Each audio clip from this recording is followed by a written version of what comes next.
Hello, welcome to the Rezzed sessions at EGX Rezzed 2019. Thank you so much for coming. This next session is kind of a perennial favourite topic for us, particularly on this day at Rezzed when we get lots of students, lots of people who are in the industry or want to be in the industry. It is about how to set up your own studio and survive while doing it.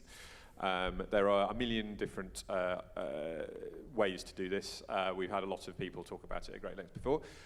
Today, delighted to have Adam Boyne from BetaJesters. They have the honour of actually having gone straight from higher education into running the studio, enjoying some success. So please welcome Adam to tell you all about how they did that.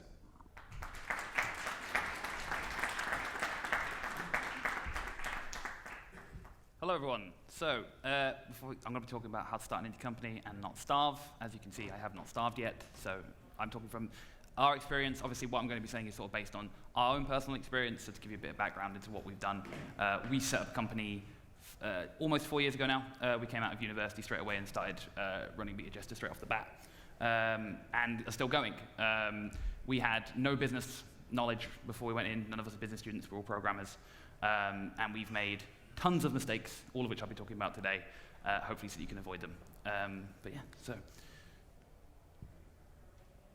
it kind of works. There's a presentation. It'll appear in a minute. There we go. Sorted.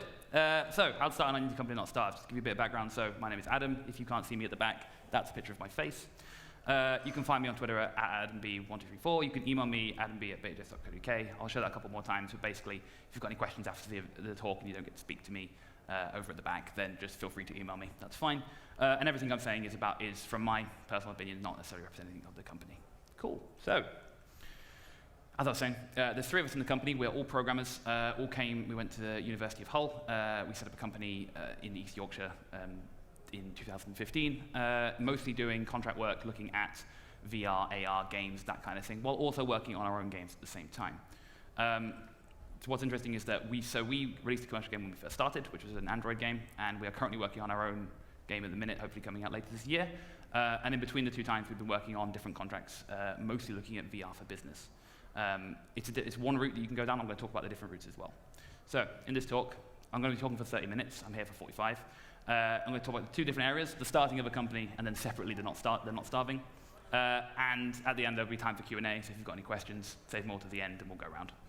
So, straight into starting an indie company. I'm going to focus on 6 key questions that I'm going to present to all of you. So anyone in here thinking about, actually, who in here is thinking about starting an indie company? Sweet. Cool, okay. So the first and most important question when you first start thinking about it is, who is your company, right? Your company's going to be made out of the key founders to start with. If you're very lucky and you already have someone who wants to put money into your company, fantastic. We didn't. We started with the 3 programmers. The 3 of us were already friends. We had been doing game jams for about 4 years before we started a company, so we knew how each other worked, we knew we could build stuff, and we just went sort of straight into it. It's an important thing to sort of highlight what are your strengths, what are your weaknesses, who's good at what. In the case of us, although we are all programmers, one of our guys is really good at design and front end, another one is good at back end and networking, and then I'm more about AI and mechanics, and so we have sort of the whole area kind of covered.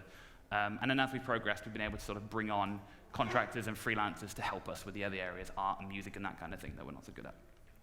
But thinking about who makes up the company is a really core part, right? So these people are the people that you have to trust, people that you can rely on. If you don't have a lot of business experience, do you want to bring on non-executive directors that can sort of guide you in this direction? Do you want more people who can sort of help you in the direction that you want to go in? It's questions like this that you need to start asking from the beginning, because once you've started the company, you essentially start a ticking clock of where you need to start making money for yourself, you need to start being successful, you've got revenues and all these kind of things to worry about. So doing that now before you sort of set the company up is really important. Equally important is what you do, right?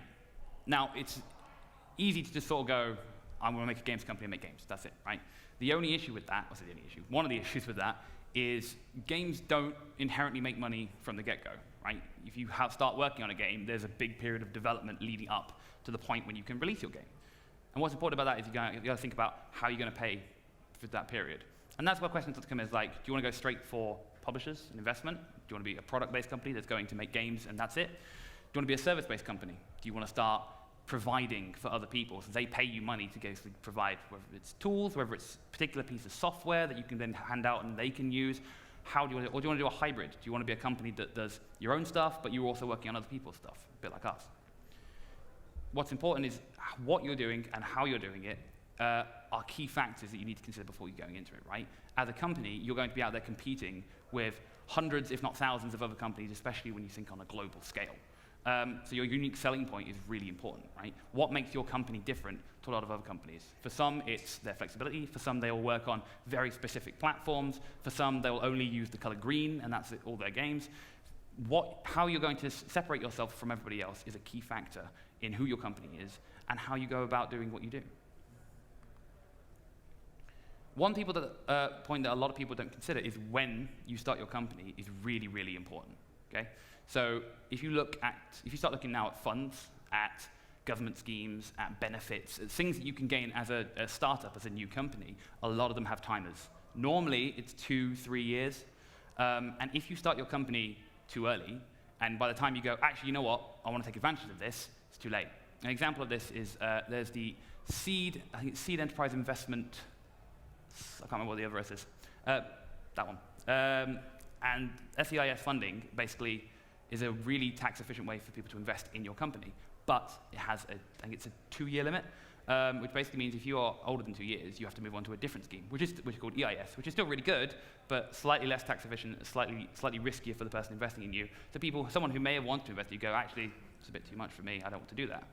So when you start your company is actually vital, which obviously when you first set it up, you're not thinking about it, you're just like, oh, I want to get started and do stuff, et cetera, et cetera. We started a company too early. We started the second we could, essentially. It's surprisingly easy to start a company, which I'll talk about in a minute. But it meant that when we came around to looking for investment, we'd actually missed out on a whole bunch of pots of money because we are too old, which is just not something we'd considered. It's really about when you need to become a company, more about when you want to start. So it's things like, have you got an invoice? Do you need a business bank account? Do you have money coming in that you need to put somewhere, and you need these things set up to support that? That's when you need to have a company is more important than just starting one off the bat. Alongside when is where. Again, a lot of things get locked by where you are in the country or in the world, right? Obviously, if you're outside of, say, the European Union, you may not be access to European Regional Development Fund, ERDF funding, which is really good in the UK. So this boils down right down to a local level. So you'll have things called local enterprise partnerships, or LEPs, or LEPs, which are completely isolated to individual regions. So for example, when we first set up the company, we were based in Hull. So we fell under the Humberside LEP, which is fine. But it meant that then when there was funding for, say, the Leeds City region, or for London, or Birmingham, or wherever else it was, we couldn't access that funding because we've chosen where our company is. Now, obviously, that's the case wherever you set up. You're going to miss out on the funds in the other places. That makes sense. But it may be that there's a particular fund that would be super useful for you if your company was there. So you want to think about, actually, we'd rather be based over there, whether that's you physically move yourselves there, whether that's you take up a space, a hot desking space, so that you can be there when you need to, have your registered office there, that kind of thing. It's important to think about those things beforehand, because some places will go, actually, if you've only been here for a month, we won't let you apply. So you need to think of it beforehand. But this comes with research, right? You need to be looking into these things, Googling, searching, looking on the government boards, what funds are available to you, what grant funding can you go to, what bids can you go for, what things are available to you, and where do you have to be, and what restrictions are in place if you're in the wrong place for those sorts of things, right? Equally, where you are is relevant to the things that are around you. So things like other companies, right? If you're in a place with no other games companies, that could be really good because there's no other one providing the sort of things that you provide, but it also could be really bad. It could mean that there's no call for any sort of that type of development, that no one there wants that sort of work. Maybe it's very industrial, or maybe it's very commercial, and they're not looking for that sort of support. Whereas if you put yourself somewhere with, for example, a university that has a games course, you've got a flux of students who will be looking for jobs, you've got work coming out potentially of people who they're looking for experience. You've got people, they might ask on you to come in and pay you to give talks and lectures and that kind of thing. Where you are is super important, just because of the fact that if you're around a bunch of places that can support you, whether that's other companies, universities, LEPs that have bids open, et cetera, et cetera, et cetera, that's super powerful. And again, a really important consideration before you even start setting up the company, where you want to be is crucial. Making a company is really hard. Well, running a company is really hard. Making one is surprisingly easy. Running a company is very difficult. I'll talk more about that in a bit, in the starving bit. So before you go into it and just sort of run headfirst, as we did, you want to think about why. Why are you starting a company? Why pick a company over, say, going and working for someone for a number of years, right? You have to know from the outset that it is hard work, right? You are responsible for yourselves. You have to make the money to pay yourself, to live, to survive, to pay your mortgage, to pay rent, to do whatever it is that you want to do in life. You now have to work at it. There's no one's going to pay you. No one's going to just sign off your pay slips or anything like that. You have to do it all, which is difficult, and it causes a lot of stress, right? It's a stressful time running a company because ultimately the buck stops with you. But equally, the buck stops with you. You are not reporting to anyone. You don't have to tell anyone anything. If you want to spend a day doing something specific, if you're having a really hard time and you want to stop for a day, or you want to go and do some R&D work, or someone's just announced a new SDK or a really interesting tool, and you're like, actually, I'd rather do that for today, you can do that if you're running your own company, depending on the restraints that you have on contracts and that kind of thing. And that freedom is the thing that you have to keep going back to, especially when it's hard, when there's work's not coming in, when you don't have a lot of funds.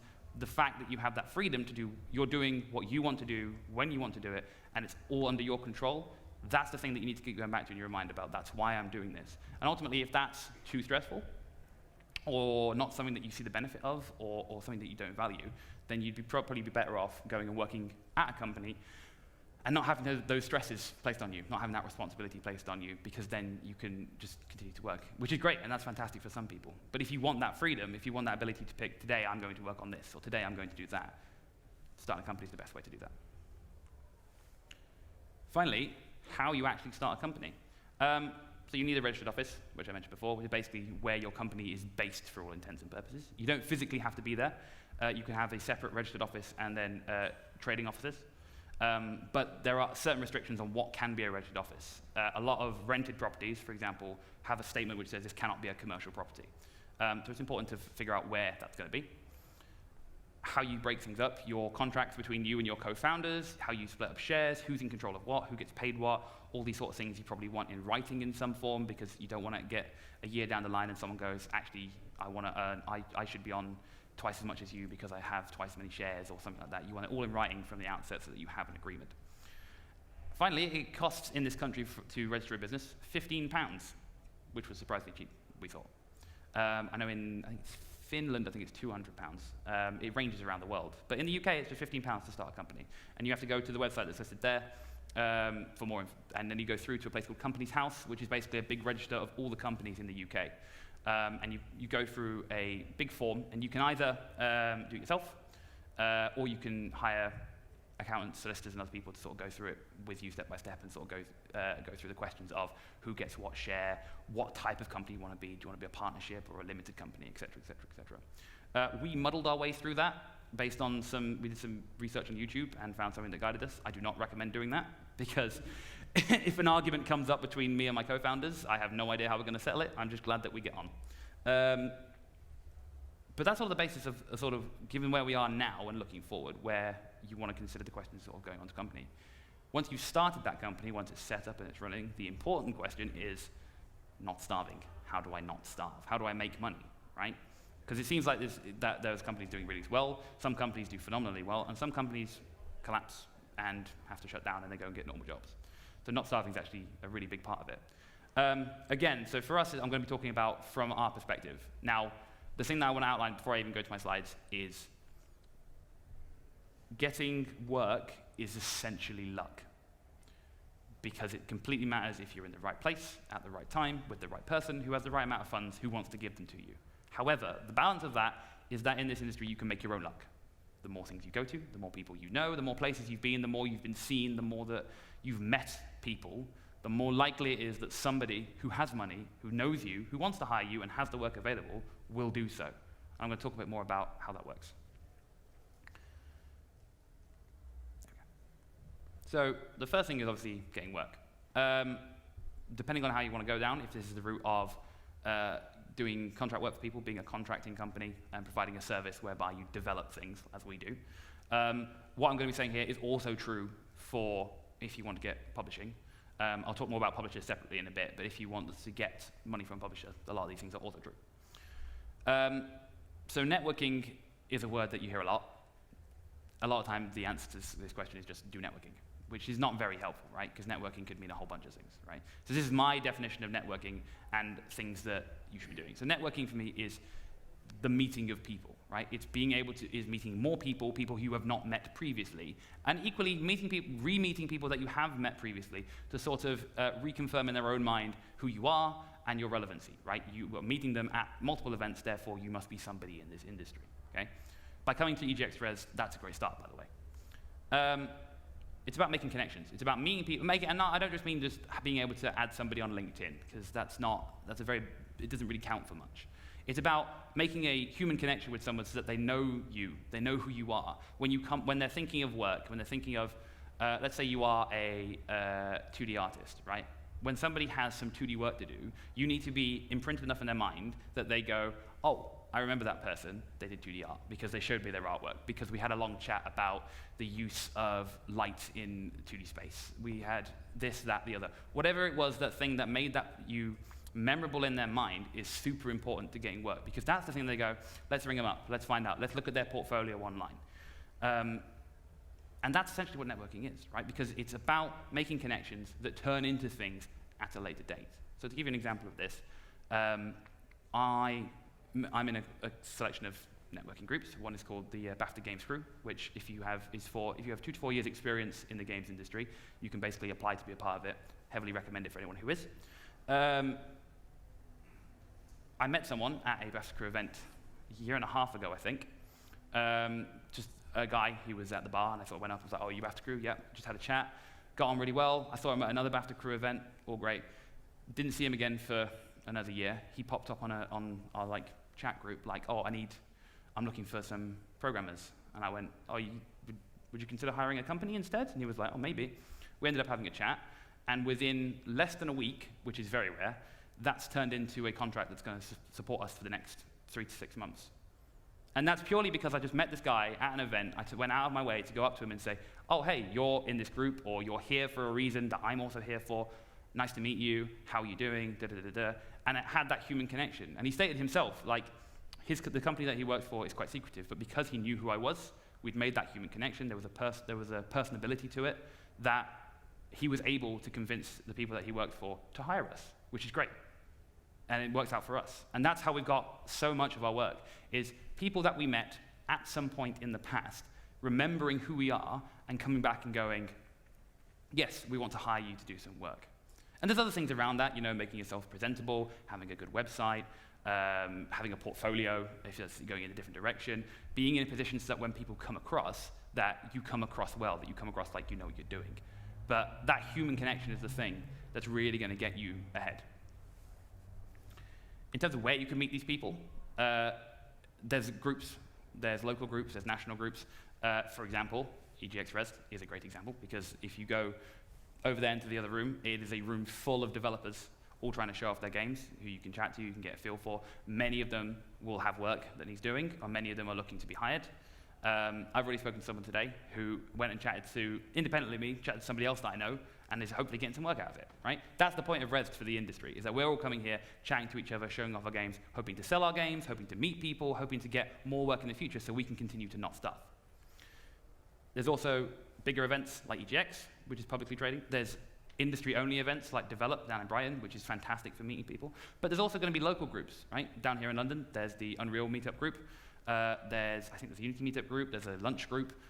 Depending on where you are in the country, like there are big hubs of networks. So in Yorkshire, there's a thing called Game Makers Yorkshire and Game Republic, which all these groups are basically just ways for people to meet each other and network and find out ways of working with each other, so that when something comes up, an opportunity, they can all work together. It's not straightforward for everyone. I understand that. Networking is a skill. It's an art, because it's about going up to somebody that you don't know and introducing yourself, and it's definitely not easy. But it is something that can be learned. It is something that you can practice, right? You can practice going up to people and saying, hello, nice to meet you, I'm this, da-da-da-da, right? Think about an event like this today, right? There is a room full of people who are waiting to meet people doing games. You can go up to a developer you've never met before and go, oh, hi, do you work on this game? Oh, nice to meet you, I'm da-da-da-da, right? It is a skill, and it is an art form, but the point is that, as I said before, it's when you've put yourself in as many places as possible, when you've met so many people, that you open up the chance for that opportunity for you to get paid to do something can happen. And it is, like I said, it is luck. It is luck that it happens. But by being there in as many places as possible, you open up the opportunity to be lucky, basically. So on the flip side of finding money and being able to get paid and then not starve, the other side of that coin is reducing what you're doing so that you don't need as much money to do it. Reducing overheads is super important from the outset, right? How can you make it so that your company is going to spend as little money as possible, right? And I'm not talking about cutting down your salary beyond the point that you can actually survive. I'm talking about other ways in which you can reduce your overheads to get to the point where you can survive on the flow of money that you have coming in. So this could be things like your office costs, right? Do you need to have a 2-story building in the center of town to run your company? No, almost certainly not, right? Some people work from home. Some people move back in with their parents and use their old bedroom as an office. Some people hot desk, so they'll pay for a non-permanent space, so they'll just turn up and hope that there's a space for them. Some people use the local library. Some people use coffee shops, although coffee shops aren't super happy about that, so there's a bit of an argument going on there. There are lots of different ways of reducing your overheads in regard to office costs. In terms of equipment, can you borrow equipment?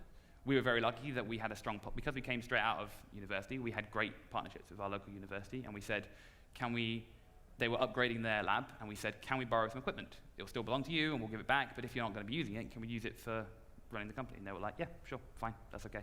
So we did. And we've now been able to replace all that, but that helped us get started. Having just stuff there that we could use regularly that was of a decent quality was really powerful. Can you use your own equipment? Do you have your own laptop that you can do work on? Can you borrow something from somebody else? There's lots of different ways of reducing your equipment cost, for example. And then finally, software costs, right? Software very quickly becomes a heavy burden, right? Think about Adobe and the Creative Cloud, right? Paying that subscription every month to try to keep those to be the best tools, right? There's 2 ways of going about this. One is free alternatives. For almost every amazing product, there's a free version that may be more limited, may require a slightly different skill set, but equally doesn't cost any money, right? So we're talking things like a lot of people who use Maya hate Blender, but then Blender is free. So there's a balance there. If you can use Blender, then that's great, because the company that you're working for goes, well, fantastic, we can use that and not have to worry about it. There's always loads of posts online about free alternatives to each software. Paint.net is an alternative to Photoshop, or GIMP, for example. It's worth looking these up, because the more things you sign up for, the more things you're paying for, the quicker it builds and builds and builds, and suddenly you're paying out tens of thousands of pounds every month. Also, a really good one I'm going to plug here is called BizSpark, which is something that we signed up to when we first started. So a lot of people don't know about this. Microsoft basically provide a service whereby you can sign up as a new startup and sort of register and say, we're building stuff, and they essentially give you 3 years of free software. They basically allow you to download licenses for, and the programs for things like Windows 10 operating system, for Microsoft Office, all this kind of thing, to use for free, because they're trying to support young businesses. And we took them up on it, absolutely, when we first started. And again, it helped us to get running, right? We had Word, we had PowerPoint, we had, they also give you Microsoft Azure credits. So if you want to do anything in the web, they give you stuff there. So if it's something that if you're considering starting a company, I heavily recommend investigating BizSpark as a way of funding yourselves. Funding your software, sorry. And speaking of funding,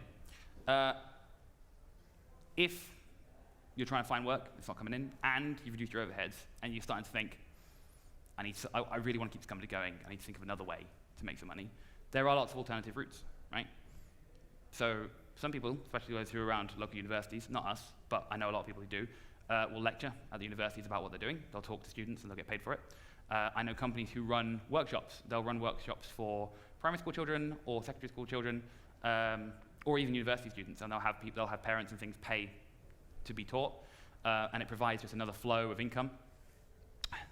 A lot of places will do consulting, where people will pay for their expertise, because ultimately they're an expert in their field, so people will go, okay, we'll give you some money to support you on that, pardon me. And equally, there's funding opportunities. There's grant funding all over the place. Again, like I said before, ERDF funding is out there. The UK Games Fund is it's just finished. The expression of interest for round 5 is gone, so round 5 is now in the judging phase. They're going to figure out who's going to get money. We've applied for that. for example, because it's an opportunity for grant funding, right? Why would we not go for some free money? It's great. But there's ones that flow around all the time. Creative England often have things going out. Local government, LEPs, we used East Riding Council had a grant funding for equipment that we were very close to deadline, and we basically rang them up and said, can we apply for this? And they were like, yeah, absolutely. And so we did, and we got some money off the equipment that we bought, right? There's loads of funding opportunities out there, grant funding, that kind of thing, which I heavily recommend looking into. There's also publishers, as I mentioned before. There's loads of publishers here today. They always want to support games. They want to make money, so they want to find games that they think are going to make them money. So if you've got a great idea for a game, go to events where there are publishers so you can pitch to it. For example, by being at EGX Rezzed, if you've got, I think it might be open to everyone. Certainly if you've got an industry pass, you can go and meet publishers downstairs and talk about your game and hopefully try and get some funding out of it, right? And that will be true at Develop, that will be true at EGX, that's true at a whole number of events where you can go to publishers and sort of go, I'm building this game, it's going to take me this much to make it, do you want to support me in that? And you may have to, and you'll have to write deals, and you'll have to decide on if you want to give up some revenue, etc. But if you need that funding source, that is a way to do it. And the same is true for VC angel investors. If you can go big, if you've got a really exciting product or service or something that's going to make loads of money, you can go much higher and you can hire people in to basically support you in going for much bigger amounts of money. But there's lots of different routes to try to bring money into your company that aren't just turning work around and hoping to get more work. Equally, the other way you can do it is to have another job. And I know I've got friends who run successful companies now that started off doing part-time work. And it was only when their company was turning around enough money to support them full-time that they switched over, which is a way of doing it, right? If you can support yourself by doing something else and to support you doing the thing that you really want to do, which is, in this case, run a games company, then why not, right? I didn't personally do it, which meant that we very nearly ran out of money twice because we were supporting ourselves full-time from the get-go. Was it the right decision? I don't know. We're still here, so I'm happy with what we did. But equally, friends, local company to me in Hull, they went straight part-time off the bat. One of them dropped off because he couldn't sustain two, but the other 5 continued and did it enough until they got a big contract that supported them, and now they've been going for 5 years, and now all work full-time for the company. So it's just another way of looking at it that you could go, right, how can I keep this company going? Can I make money? Can I reduce my overheads? Can I get some funding in somewhere else? The last thing I want to sort of focus on is how difficult it is. Because I don't want, there are a lot of talks about games companies that just basically leave you with this spirit of, yes, it's amazing, it'll be perfect, you will make your first game, it will sell 10 billion copies, you'll be bought out by Microsoft for £100 million, it'll be great. It is very hard to run an indie company. It makes sense, right? This is an example of how competitive the games industry is. It's a fantastic industry, don't get me wrong, but it is heavily competitive.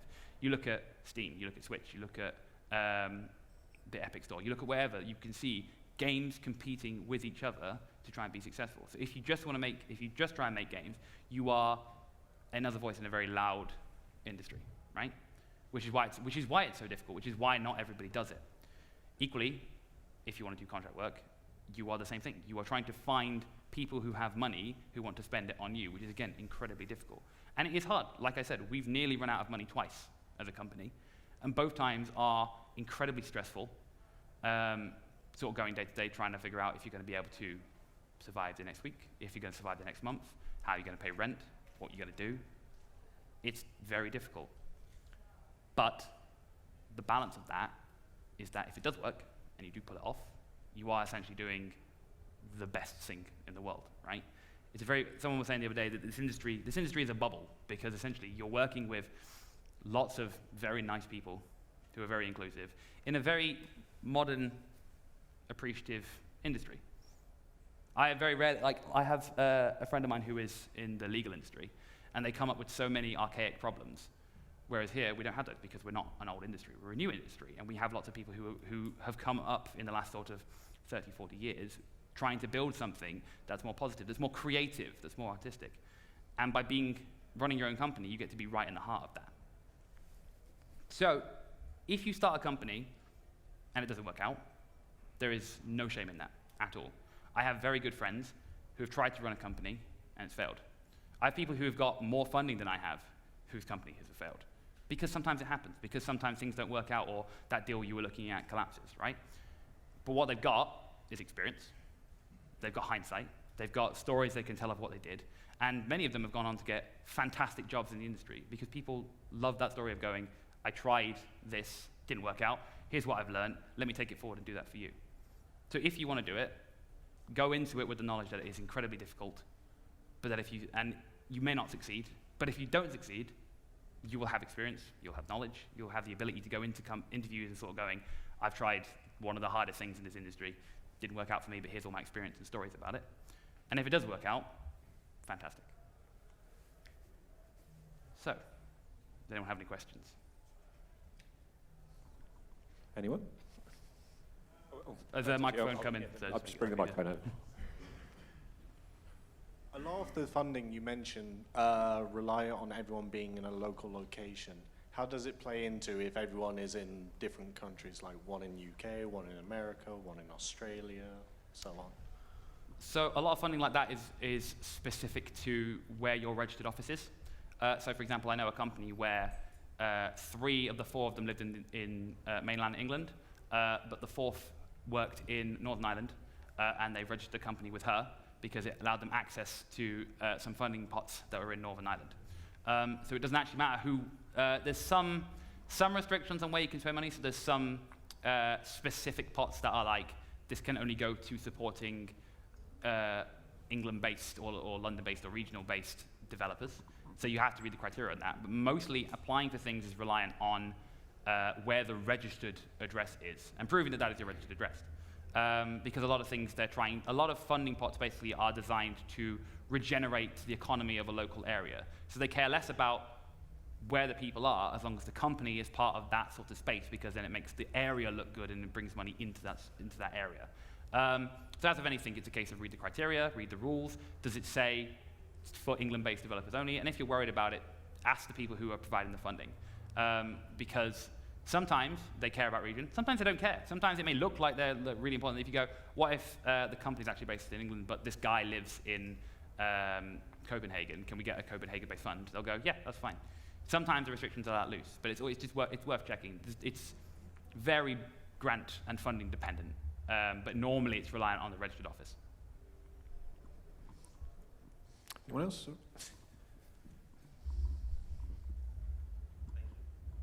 Hi. You mentioned before that when your studio started, it was 3 programmers. Yep. How did you kind of tackle the approach of requiring help in terms of like artists, sound, any other kind of disciplines when it comes to games development? We started by making everything low poly. That was a real easy cheat to get away with it.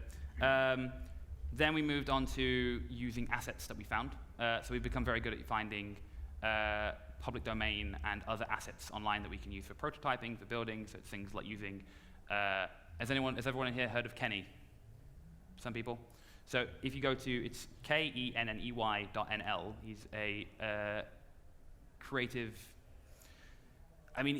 he's online, he's called Asset Jesus, so we can go over it from there, where he basically just sits and makes assets for people. 3D, 2D, UI, text, fonts, everything, right? And in terms of placeholder stuff, in terms of building up something that looks good, but you can change later, he is absolutely perfect for that. So we started off by using assets to basically get our ideas out onto something physical.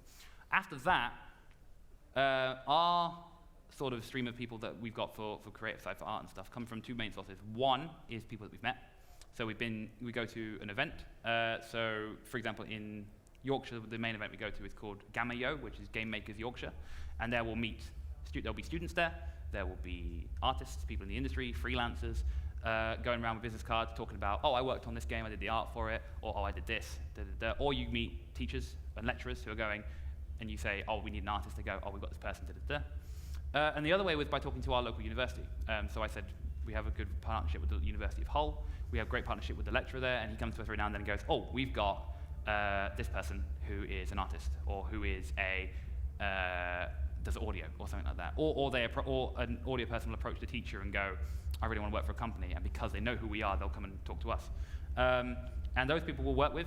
Sometimes they don't work out, sometimes the person's not quite up to the level yet, or it's a slightly different skill, but a lot of the times they will be really excellent at what they do. And what happens is we just start a relationship. So for example, our main audio guy, the guy who makes the music for us, is he's studying a PhD in composition at the University of Hull. He just approached the computer science department going, I want, part of my thesis, I want to do some work on a video game doing music, and they basically forwarded him to us.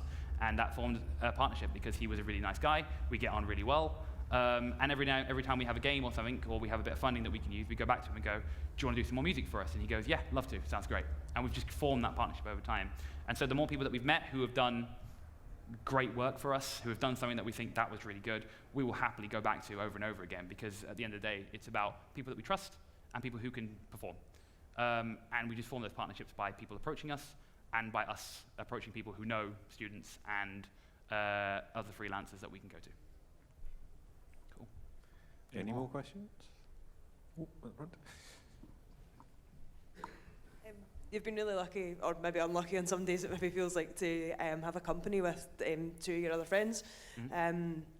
What advice would you give to somebody who maybe didn't have that and was looking to set up a company on their own, if you have any advice?